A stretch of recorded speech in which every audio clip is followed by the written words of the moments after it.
Pemirsa, Menteri Perdagangan Budi Santoso sidak di stasiun pengisian bahan bakar di Jalan Alternatif Sentul, Kabupaten Bogor, Jawa Barat yang diduga melakukan kecurangan takaran BBM. Mendak Budi Santoso bersama Bareskrim Polri mengecek langsung satu persatu pompa bensin yang ada di SPBU. Mendak ini menjelaskan modus kecurangan yang dilakukan menggunakan perangkat elektronik yang dipasang kabel lalu disambung ke pompa ukur. Mendak juga mengatakan dalam 1 tahun masyarakat dirugikan sebesar 3,4 miliar rupiah.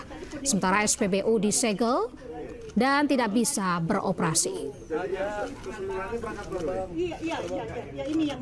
Pagi ini Rabu 19 Maret 2025 kita melakukan ekspos bersama dengan Bareskrim, yaitu ekspos mengenai pelanggaran atau kecurangan yang dilakukan oleh SPBU di Kota Bogor, Kabupaten Bogor, di Kabupaten Bogor.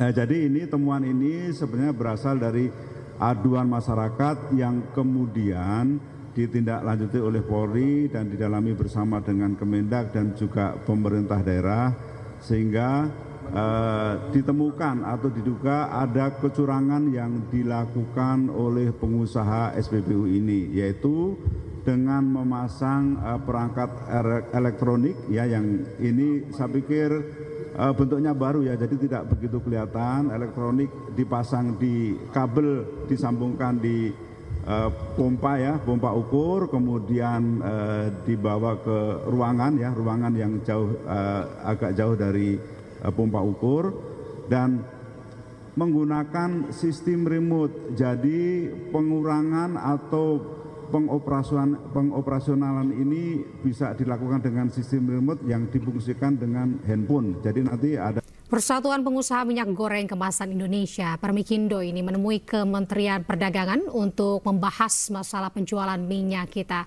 Permikindo ini mengakui sejumlah repacker mengurangi takaran minyak kita 1 liter.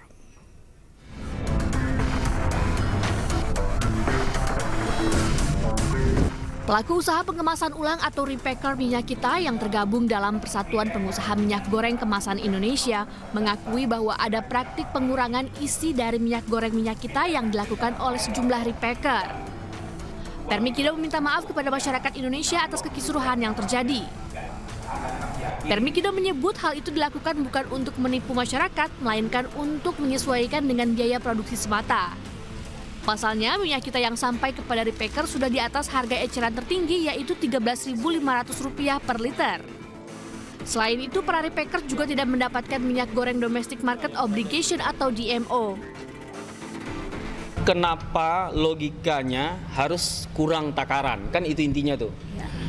Nah, repacker itu disebabkan karena tidak mendapatkan DMO, maka maklumlah produksi harus berjalan. Nah, permintaan tinggi, karyawan wajib digaji. Sementara minyak bahan baku DMO-nya tidak ada. Maka yang ada di pasaran itu adalah minyak dengan status industri. Kementerian Perdagangan melalui Direktorat Jenderal Pelindungan Konsumen dan Tertib Niaga telah memberikan sanksi kepada 66 distributor dan pengecer yang melanggar penjualan minyak kita. Hal ini sebagai hasil dari pengawasan distribusi minyak kita terhadap 316 pelaku usaha di 33 provinsi. Dari Jakarta, Stephen Patinama, Jaka Samsa, iNews melaporkan. Pemirsa, ex-Ketua Komisi Pemberantasan Korupsi Firly Bahuri kembali mengajukan pra-peradilan di Pengadilan Negeri Jakarta Selatan. Ini merupakan kali ketiga Firly Bahuri mengajukan gugatan pra-peradilan terkait penetapannya sebagai tersangka kasus dugaan pemerasan dan gratifikasi. Pihak termohon dalam gugatan pra-peradilan ini adalah Kapolri Jenderal Listio Sigit Prabowo dan Kapolda Metro Jaya Irjen Karyoto. Pra-peradilan ini diajukan pihak Firly Bahuri karena telah bertahun-tahun menyandang status tersangka pemerasan kepada ex-Menteri Pertanian Syahrul Yassin Limpo. Sebelumnya, Firly Bahuri telah melakukan 3 kali gugatan pra-peradilan. Pra-peradilan pertama yang diajukan pada 11 Desember 2023 Hakim yang mengadili perkara tersebut memutuskan menolak permohonan gugatan.